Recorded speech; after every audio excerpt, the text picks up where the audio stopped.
ठीक है, तो इसमें रोगों के वर्णन के बारे में थोड़ा सा डिस्क्रिप्शन आया। ठीक है, आगे क्या लिखा है, द्वय रोगानि के भवतम प्रभाव भेदे।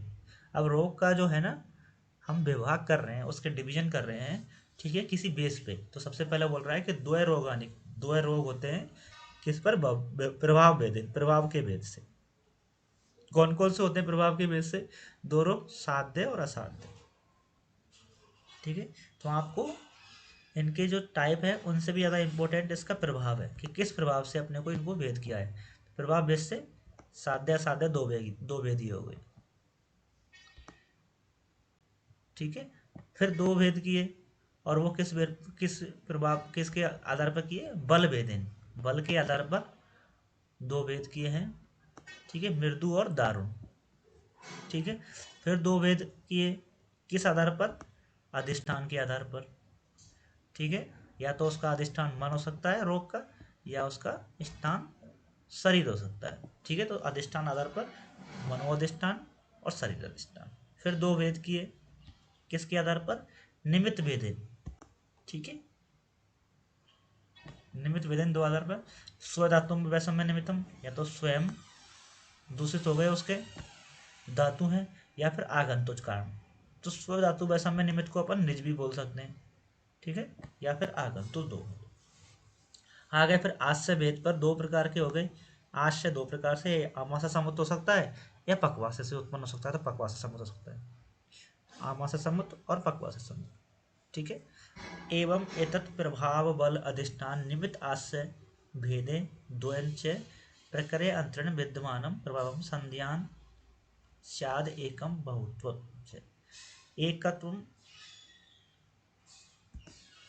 एकत्वं तावत एक रोगानिक दुख सामान्य, और दुख सामान्य से रोग एक प्रकार का होगा।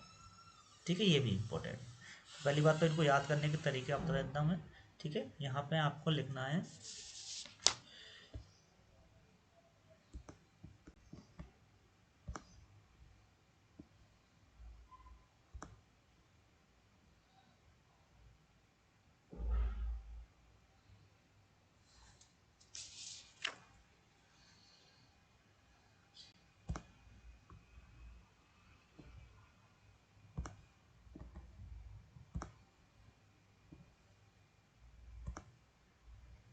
ठीक है, ये ध्यान रखना पिबेन। ठीक है, प्रभाव भेद से, बल भेद से, अधिष्ठान भेद से, आश्रय भेद से और निमित्त भेद से।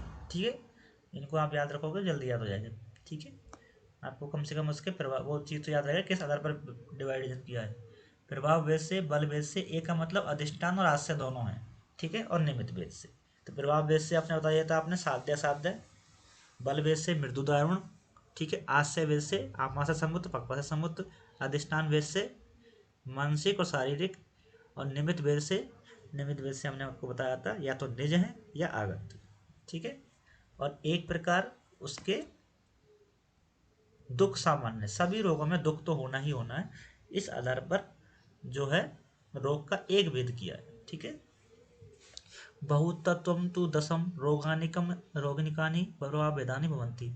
अगर ये जो हमने प्रभाव बार अलग अलग बताए, अगर उनको आपस में मिला दिया जाए तो इसके 10 प्रकार बन जाएंगे। ठीक है, बहुतत्व अपि असंख्यम स्याद असंख्य व तत्र असंख्य तावतम अष्टोदर्यम अपरिसंख्यम।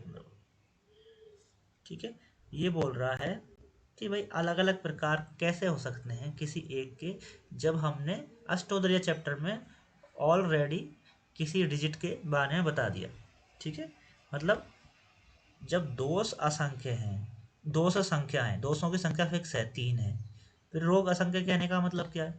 ठीक है, जैसे हमने अष्टोदर चैप्टर में ऑलरेडी बता दिया है कि वहाँ 18 हैं। ठीक है, फिर अपरिसंख्य कहने का मतलब क्या है, तो उसका आंसर आगे आ जाएगा। ठीक है, इसको छोड़ दो।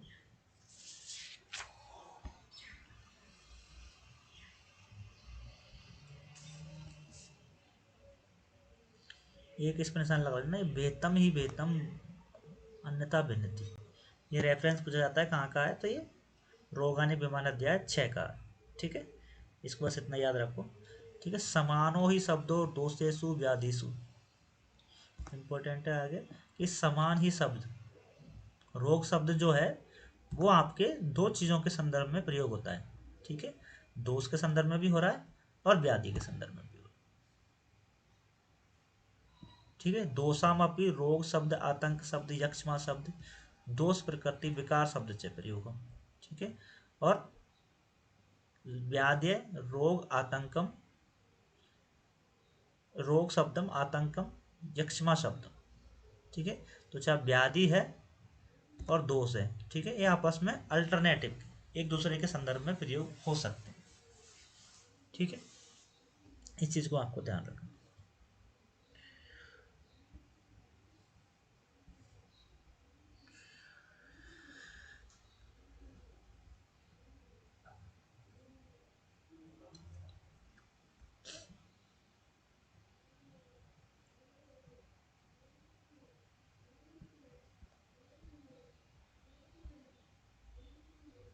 अब देखो, तत्र व्याधियो अपरिसंख्यक भवति अति बहुत्वात् दोषास्तु परिसंख्य भवति, कि दोष तो हमेशा हमारे तीन ही हैं, तीन ही हैं, इसका मतलब वो परिसंख्य हैं, परंतु तीन दोषों से, ठीक है, अधिक मात्रा में अपरिसंख्य व्याधि कैसे बन सकती है, ठीक है, इस तरह से इन्होंने बोल दिया, ठीक है। तस्मात् अचित्रम विकारात् अनु उदाहरणार्थ अनवशेषण से दोषान व्याख्यास्माम रजस्तमप से मानसो दोषा, ठीक है। अब जो विकार हमारे जो हैं उनमें दोष तो हमने तीन बताए, वो दोष कौन कौन से, पहले बताया कि रजस्तम मानसो दोषा, रज और तम मानसिक दोष हो गए, ठीक है। और इन मानसिक दोषों से विकार कौन से उत्पन्न होंगे, तयो विकारा काम क्रोध लोभ मोह ईर्ष्या मान मद शोक चित्त भय उद्वेग हर्षाद्य, ये मानसिक दोषों से होने वाले विकार हैं। ऐसी बोला उन्होंने बात पित्त श्लेष्मणम खलु शारीर दोषा, और शारीर दोष तीन है, ये बात पित्त कफ, ठीक है, ये सारे दोष है। और इससे होने वाले विकार क्या होंगे, ज्वर अतिसार शोष श्वास में कुष्ठ आदि है। तो इस शॉर्ट में इन्होंने एक एग्जाम्पल दे दिया, आदि करके दे दिया, तो और भी हैं इसके अलावा, ठीक है। इति दोषा केवलम व्याख्यातम विकार देश, ठीक है। तो इन्होंने जो क्वेश्चन पूछा है उसका आंसर ये होता है कि हमें कमेंट्री में लिखा है कि भाई व्याधियां अगणित कैसे हो सकती हैं, दोष तीन ही है। तो ये बोलते हैं कि व्याधियां अगणित इस आधार पर होंगी जब उनका आप दोषों की अंशांश कल्पना देखेंगे, ठीक है, जब आप उसको आपस में मिलाएंगे, ठीक है, वो किस आधार पर उत्पन्न होने आया, उसका टाइप किस आधार पर बताया, इसके आधार पर उनके अलग अलग नाम आ सकते हैं, अलग अलग प्रकार हो सकते हैं। इस आधार पर असंख्य व्याधियां हो सकती हैं तीन दोषों की वजह से ही, ठीक है। अगर तत्रम खलवम येषाम द्वयनाम अपि दोषाणाम त्रिविधम प्रकोपणम, जो व्याधि है हमारी दो प्रकार की होती हैं और तीन दोषों की वजह से होती हैं, ठीक है। कौन कौन सी, शारीरिक और मानसिक, जो अभी हमने बता दिया आपको, परंतु उनके त्रिविध कारण हो सकते हैं। तीन कारण कौन कौन से, जो पिछली बार बताए थे निदान स्थान में, वही है असतमेंद्रिया संयोग, प्रज्ञापराग और परिणाम, ठीक है। ये तीन कारण हो सकते हैं व्याधियों के। तो बस व्याधियों के प्रकार कितने हैं, दो, द्वयनामपि दोषाणाम प्रकोपणम, और तीन कारण हो सकते हैं, त्रिविध कारण, जो पहले पढ़ चुके। प्रकुपितास्तु खलु ते प्रकोपण विशेषण दूसरे विशेषम विकार विशेषम अविनिवर्त्यम अपरिसंख्य। जब ये दोष असंख्य हैं तो इनसे रोग असंख्य कैसे, संख्य है तो रोग कैसे सकते हैं। ये बात दोबारा इन्होंने रिपीट कर दी, इसको छोड़ दीजिए।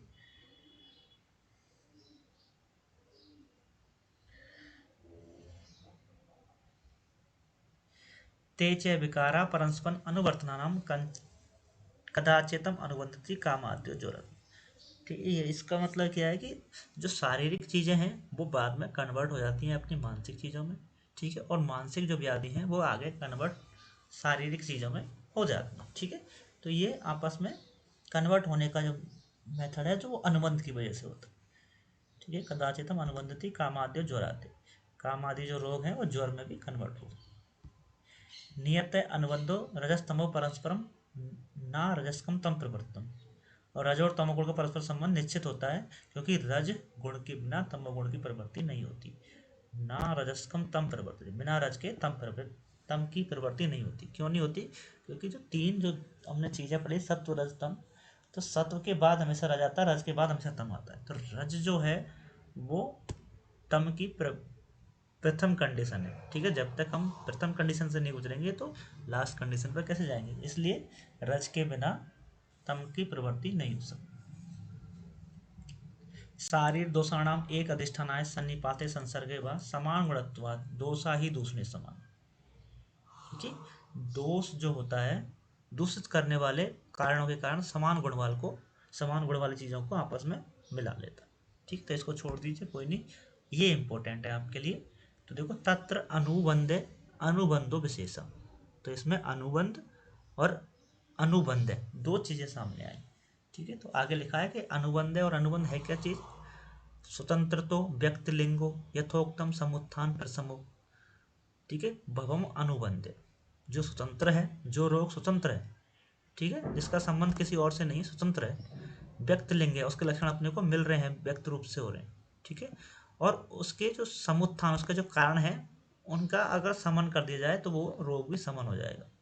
ठीक है, ऐसे रोग को अपन अनुबंध बोलेंगे। ठीक है, अनुबंध बोलेंगे, ध्यान रखना। जो स्वतंत्र है, जिसके लक्षण अपने को मिल रहे हैं और उसके जो कारण है, उनको अगर विपरीत चिकित्सा की जाए उनकी और वो रोग ठीक हो जाए तो वो रोग क्या हो जाएगा, अनुबंध रोग हो जाएगा। और इसके विपरीत जो लक्षण होंगे वो किसके होंगे, अनुबंध रोग के होंगे। तो स्वतंत्र वाला है वो अनुबंध है, ना कि अनुबंध, ये ध्यान रखने वाली चीज। अनुबंध लक्षणम समन्विता तत्तम यदि दोषां भवन्ति तत्रिकम सन्निपातकम आचरते द्वयम च संसर्गम। ठीक है, अनुबंध के लक्षण आपस में मिले हुए होकर दूसरे रोगों को उत्पन्न कर सकते हैं। ठीक है, जैसे सन्निपातक, जो संसर्गज। ठीक है, और अनुबंध और अनुबंध विशेष कृतम बहुविधम दोषम भेदम एवं एसम संज्ञाप्रतम संज्ञा प्रकृतो विशेषम दोषेषु व्याधिषु नाना प्रकृति विशेषम। इसको छोड़ दीजिए, बस ये ध्यान रखें कि अनुबंध रोग क्या है और अनुबंध रोग क्या है। तो अब मैं दोबारा से आपको एग्जाम्पल समझाता हूँ। जैसे हमने पढ़ा कि ज्वर और रक्त पित्त मिलकर शोष को उत्पन्न कर रहे हैं। ठीक है, तो शुरू में जो रोग हमारे उत्पन्न होता है, ज्वर, ठीक है, और रक्त पित्त, वो हमारे प्रधान रोग होंगे, वो अनुबंध रोग होंगे। और बाद में जो चीज उत्पन्न होगी वो अपने का अनुबंध होगा। ठीक है, जैसे मान लीजिए दो दो सिम्टम अपने को मिल रहे हैं। ठीक है, दो रोग एक चीज में मिल रहे हैं, जैसे किसी को ज्वर हुआ और ज्वर के बाद उसको प्रतिसाय भी हो गया, तो ज्वर इसमें से आपका अनुबंध रोग कहलाएगा, और प्रतिसाय बाद में उत्पन्न हुआ है तो वो आपका अनुबंध रोग कहलाएगा। ठीक है, ऐसे इसको आपको ध्यान रखना। एक इसको ध्यान रखिए, क्योंकि अनुबंध स्वतंत्र है, इसलिए अनुबंध को प्रधान माना है, और अनुबंध जो है वो अप्रधान माना। और चिकित्सा किसकी की जाती है, प्रधान की जाएगी, इसलिए चिकित्सा हमेशा अनुबंध की जाएगी। जब अनुबंध की चिकित्सा करोगे तो अनुबंध रोग जो अप्रधान है वो अपने आप शांत हो जाएगा। ठीक है, देखो एग्जाम्पल दे रखा है इसने, शरद काल में जल के अमल विपाक होने से वह पित्त का प्रकोपक रूप से पित्त का प्रकोप करने वाला होता है। ठीक है, और अप्रधान रूप से अमल विपाक कफ का भी प्रकोपक होता है। तो प्रधान रूप से पित्त के कुपित होने का कारण यह है कि उस समय सूर्य संताप तीव्र होता है, और तीव्र सूर्य संताप और अमल विपाक दोनों आपस में जब मिल जाते हैं तो पित्त के समान गुणधर्म होने के कारण उसके पित्त को प्रबल कर देते हैं। ठीक है, तो इसमें कफ को अपने को चिकित्सा करने की आवश्यकता नहीं है, केवल पित्त की चिकित्सा कर दो, कफ अपने आप ठीक हो जाए। ठीक है, तो ये इस तरह से इन्होंने समझाने की कोशिश की। अब देखो आगे अग्नि के बारे में लिखा हुआ है कि अग्नि तु शारीरेषु चतुर्विधो विशेष बल वेदन। बल भेद से अग्नि चार प्रकार की होती है। शारीरिक अग्नि जो है वो चार प्रकार की होती है, किस आधार पर, बल के भेद से।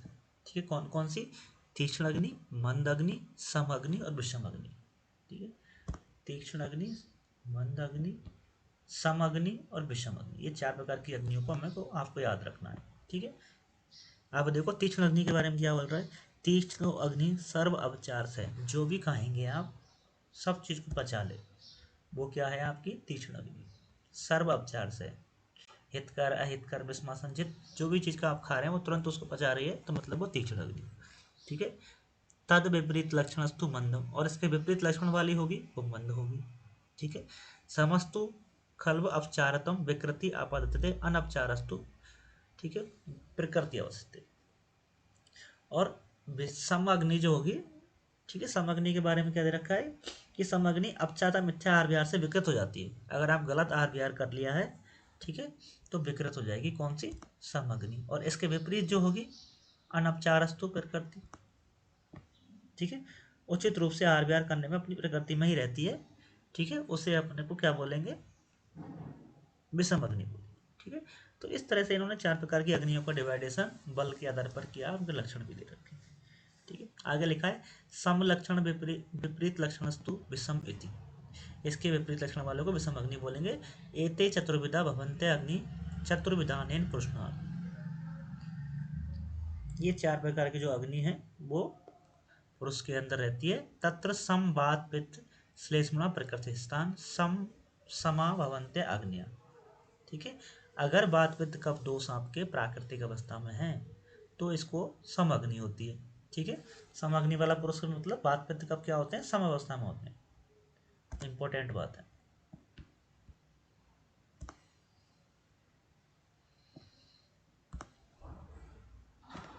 ठीक है, आगे बात देखो, बातला नाम तो बात भूष्टे अग्नि अधिष्ठाने विषमा भवन्ते अग्नि, ठीक है। जो बातल पुरुष होते हैं जिनमें बात दोष की अधिकता होती है और उनमें क्या होता है, उनमें विषम अग्नि होती है आपकी, क्योंकि बात का स्थान अधिष्ठान में रहकर विषम अग्नि को उत्पन्न करता है। पित्तला नाम तो पित्ता भूते अन्य अग्नि अधिष्ठान है तीक्ष्ण, अगर पित्त की अधिकता है तो तीक्ष्ण अग्नि होगी, ठीक है। और श्लेष्मा नाम श्लेष्मा विभूते अधिष्ठान है मंदा, ठीक है, और मंद अग्नि का कारण श्लेष्मा होगा। तो बात की वजह से विषम अग्नि, पित्त की वजह से तीक्ष्ण अग्नि, श्लेष्मा की वजह से मंद अग्नि, और सभी तीनों की समअवस्था होने की वजह से अग्नि कैसी हो जाएगी, सम अग्नि हो जाएगी, ठीक है। इस तरह से ये आपका अग्नि प्रकरण भी खत्म हुआ, ठीक है। आगे लिखा है ना सम बात पित्त श्लेष्मणा मानव जवंती, ठीक है, विषम आहार उपयोगी नाम मनुष्याणाम तस्मात् बात प्रकृति किंचित किंचित पित्त प्रकृति। तो ऐसी कंडीशन बहुत नहीं बनती कि बात पित्त कफ तीनों समअवस्था में हो, ठीक है, क्योंकि अगर तीनों समअवस्था में हो गए तो ये प्रकृति बन जाएगी और प्रकृति हमेशा स्टेब्लिश नहीं होती, ठीक है, इसका नाश हो जाएगा तुरंत ही, ठीक है। जब चीज़ें तीनों अवस्था में जाएंगी तो प्रकृति नहीं रह सकती, ठीक है। इसलिए बात पित्त कफ तीनों समअवस्था में नहीं पाए जाते, ये इनमें कोई ना कोई दोष की प्रधानता रहती है, इसलिए इसको बात प्रकृति के पुरुष, पित्त प्रकृति के पुरुष या कफ प्रकृति के पुरुष बोला जाता है, ठीक है। ततच ना उत्पन्नम कस्मात् कारणम संबात पित्त श्लेष्मणम रोगम इच्छन्ति विसर्जम यत प्रकृति आरोग्यम, क्योंकि संबात पित्त जो प्रकृति होगी वो क्या होगी, आरोग्य युक्त होगी, ठीक है, और उसको प्रकृति बोलेंगे और प्रकृति हमेशा आरोग्य होती है, इसलिए इनको दोषों में नहीं गिना जाता, ठीक है। तो आरोग्य नाम से बेसम प्रवृत्ति, क्योंकि आरोग्य के अधीन ही तुम्हारी बेसज है, ठीक है। सा चेष्टा रूपम तस्मात् संति संबात पित्त श्लेष्मणम च ना खलु संति बात प्रकृति पित्त प्रकृति श्लेष प्रकृति, ठीक है। तो हमें केवल केवल उन चीज़ों को ध्यान रखना है जैसे सम मात्राएं मिलने के बाद भी जिसमें कौन सा दोष प्रधान है, उस दोष की प्रधानता के आधार पर ही हम उसकी प्रकृति का निर्धारण करेंगे कि बातज प्रकृति है या पित्तज प्रकृति है, कफ प्रकृति, या उसको ऐसे बोल सकते हैं कि बात प्रधान है, कफ प्रधान है या पित्त प्रधान है, कभी भी ये नहीं बोलते कि सम मात्रा में, ठीक है। तम में तस्य किम दोषाधिक्यम सा प्रकृति दोष मनुष्याणाम ना च विकृतिषु दोषेषु प्रकृति स्थितम अपदतम संति खलु बातला पित्तला श्लेष्मा अप्रकृति स्थिति, इसको छोड़ दो, इसमें ध्यान लगा लेना।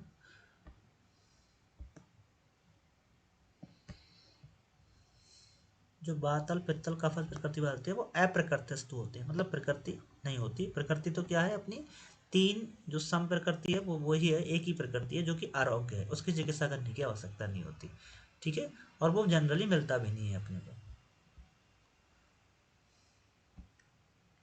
देखो तेसाम तु खलु चतुर्विधानाम पुरुषाणाम चत्वारे अनुप्राणिनाम श्रेष्ठ कहानी होवंती, ठीक है। सम प्रकृति, बात प्रकृति, पित्त प्रकृति, कफ प्रकृति वाले 4 प्रकार के मनुष्यों के लिए 4 अनुप्राणिधान कर्तव्य पालन कारण कल्याणकारक होते हैं, क्या होते हैं, तत्र सर्वधातुनाम सर्वाकारकम, जो हमें जो कर्तव्य पालन क्या है कि पुरुष की सभी धातुएं सम हैं, तो उन्हें सभी प्रकार के आहार विहार समान रूप से करने चाहिए। ठीक है, जैसे मान लीजिए अगर किसी को 200 धातुएं सब आपस में समान अवस्था में हैं, तो उसको सब चीज़ों का ग्रहण करना चाहिए। अगर आप मान लो आप सिंगल सिंगल चीज़ों का ग्रहण करोगे तो वो एक दोष को प्रकोपित करके रोग उत्पन्न कर देंगे। ठीक है, अधिक दोषाणाम तो त्रयाणाम यथा स्वयं दोष आधिक्यम अभिसमीक्षम दोष प्रतिकूलन त्रियाणी प्राणिधानां श्रेष्ठकरणा भवन्ति यावद अग्नि समीभावात् भवेतु समम एवं कार्यम चेष्टा बेसजम प्रयोगस्य अपरे तानान विस्तरण अनुव्याख्यास्म। इसका मतलब यही है कि अगर आप समवस्था में हैं तो आपको सब चीज़ों का प्रयोग करना चाहिए। अगर दोषों की एक एक अवस्था है तो उस दोषों की एक एक अवस्था के अकॉर्डिंग उसके दोष के विपरीत जो चीज़ें हैं, गुण वाली चीज़ें हैं, उनका प्रयोग करने के साथ साथ, जैसे मान लीजिए बातज प्रकृति का मनुष्य है, तो बातज प्रकृति जो है तो बात के गुणों के विपरीत चीज़ें उसको खानी चाहिए ताकि बात उसका और ना बढ़े। ठीक है, इस चीज़ का ध्यान में रखना चाहिए। त्रियस्तु पुरुषा भवन्ते आतुरम, 3 पुरुष जो होते हैं वो हमेशा रोगी होते हैं, मतलब रोग के प्रति आतुर होते हैं। कौन से? जो 3 प्रकृति हमने बात की बताई है, वातज पित्तज कफज, क्योंकि इनमें जैसे ही बात वाले पुरुष को बातल चीज़ें आप दोगे तो वो रोग बढ़ जाएगा, उसका रोगी हो जाएगा वो तुरंत। तो इनको 3 रोगों को अपन हमेशा क्या बोलते हैं? आतुर बोलते हैं। त्रियस्तु पुरुषा आतुरा। ठीक है, ये आतुर होते हैं। ठीक है, इसमें कोई खास बात नहीं है, इसको छोड़ दो। अब देखो, जो बातल पुरुष होते हैं उन पुरुष की रोग की चिकित्सा कैसे करेंगे। ठीक है, अगर आपको मालूम चल जाए कि कोई पुरुष है जो हमारे पास आया है उसमें विशेष रूप से बात की प्रधानता है, ठीक है, तो उसको चिकित्सा सिद्धांत क्या फॉलो करना है? तत्र बातलस्य बात प्रकोपणम अन्य सेवनम से क्षिप्रम वातम प्रकोपद्धति नाच अतितरौ दोषो तस्य प्रकोपणम अपन्नम यथो विकारे शरीरम उपतपन्ति बलवर्ण सुखायुषा उपघाता। तो सबसे पहले तो आपको बातल जो पुरुष है उसको बात के जो निदान है उनका सेवन करने के लिए मना करना चाहिए। ठीक है, क्योंकि वो शीघ्र ही बात को प्रकोपित कर देंगे। ठीक है, इसके अलावा देखो मैं जो निशान लगा रहा हूँ आपको, स्नेह शोधन देंगे, इसको दे सकते हैं विधि युक्त।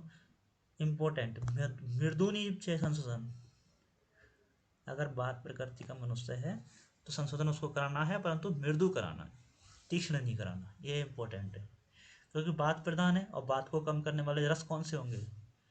मधुर होगा, अमल होगा और लवण होगा, और स्नेह और उष्ण चीज़ें होंगी। तो यहाँ पर लिख दिया इसने स्नेह उष्ण मधुर अमल लवण, इसको छोड़ दीजिए, भले सामान्य सी बात है। अभ्यंग उपनह उद्देष्टन मर्दन परिसेक अवघात संवहन, इस पर निशान लगाना। वित्रासन विस्मासन और विस्मरण, ये जो चीज़ें हैं बात को वैसे बढ़ाने वाली होती हैं, परंतु यहाँ पर ये बात प्रदान रोग की चिकित्सा में वर्णन किया हुआ। आगे सुरा विधान। ठीक है, सुरा खुद अम्ल होता है इसलिए बात का समन करता है, इसलिए सुरा विधान। ठीक है, और जब बात बढ़ती है तो अग्नि मंद होती है।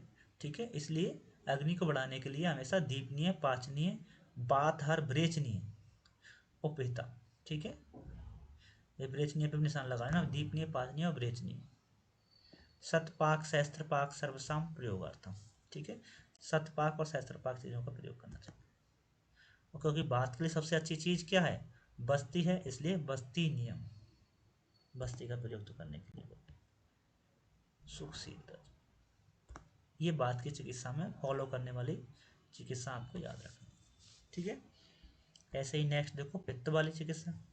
अगर पित्तल रोगी है तो आप क्या करेंगे? ठीक है, तो निदान परिवर्तन के हिसाब से तो जो चीज़ें जो पित्त को बढ़ाने वाली हैं उनको तो कम करेंगे। उसके अलावा आप सर्पी पानम सर्पी स्नेहनम अधस्य दोषणम, अधस्य दोष मतलब ब्रेचन का काम करने वाले।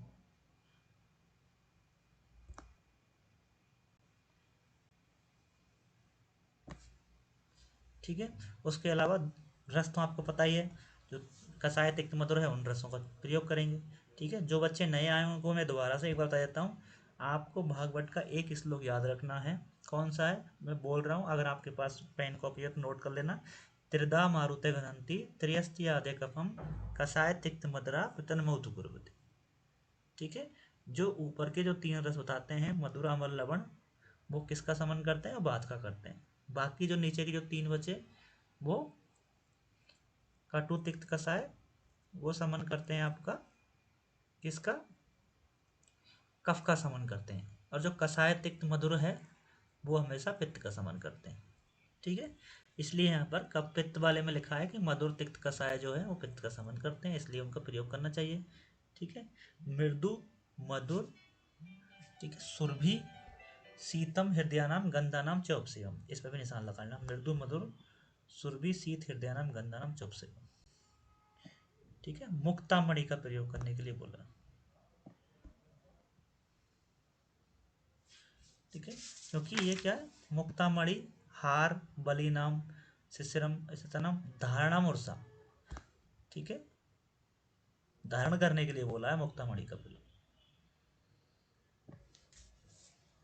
ठीक है, बाकी जो शीतल चीजें हैं वो शीतल चीजों का प्रयोग करने के लिए इसमें बोला। देखो चंदन प्रियंगु शीतल है, ठीक है, मृणाल शीतल है, सौगंधिक, ये सब चीजें शीतल चीजें हैं। ठीक है, मृदु मधुर अनुगामानाम संयोग श्रेष्ठा संयोग श्रेष्ठा पीछे स्त्री में शीतो ओपिस सुगंधम अरणी भी। ठीक है, सब चीजें तो लास्ट में लिखा हुआ है कि सौम्या नाम से सर्वानाम इति, सौम्य जो भाव उत्पन्न करे उन सब चीजों का प्रयोग करना चाहिए, इस पर ध्यान लगा लीजिए। उसके बाद देखो कफ प्रदान पुरुष के रोग और चिकित्सा। अगर कोई कफ प्रदान पुरुष है तो उसमें चिकित्सा कैसे करेंगे, तो उसके लिए लिखा हुआ है आगे देखो, तीक्ष्ण संशोधन। बात वाले में हमने क्या मृदु किया था, इसमें तीक्ष्ण संशोधन करेंगे, क्योंकि कफ है तो रुक्षता स्निग्धता वाली चीज़ें बढ़ी हुई हैं, तो रुक्षता वाली चीज़ें यूज करेंगे। ठीक है, कटु तिक्त कसाय, देखो तीन रस वही आ गए लास्ट वाले, कटु तिक्त कसाय। ठीक है, धावन लंघन प्लवन परिसरण जागरण, ठीक है, ऐसे काम करेंगे। और दीर्घ काल अवस्था नाम मदान उपयोग, दीर्घ काल तक मद का उपयोग करने के लिए बोला। ठीक है, धूमपान सर्वोच्छ्वासम तत् उष्णम उच्छ्वासम सुख प्रतिषेधम सुखार्थम। जो हमने प्रमेह के रोगियों के लिए बोला था कि जो सुख देने वाली जो चीज़ें हैं उनका त्याग कर देना चाहिए, उनका प्रतिषेध करना चाहिए।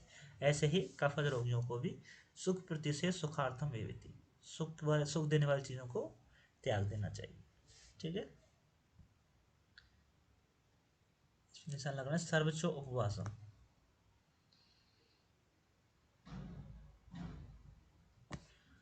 ठीक है, अब देखो सर्व रोग विशेषज्ञ, सर्व कार्य विशेषज्ञ, सर्वेशजम तत्वज्ञो राज्य प्रमाणम प्राणपति भवेतम इति। तो राज जो वैद है उसके गुण बता रखे हैं यहाँ पे, राज प्राणपति, मतलब राज प्राणपति का मतलब क्या, राजा का जो वैद है, राज वैद है, वो कैसा होना चाहिए, सभी रोगों को जानने वाला होना चाहिए, सभी कार्य मतलब सभी चिकित्सा को जानने वाला होना चाहिए, और सभी औषध को जानने वाला होना चाहिए, सर्व भेषजम तत्वज्ञो। ठीक है, इस तरह से ये राजवेद का वर्णन किया हुआ है इसमें।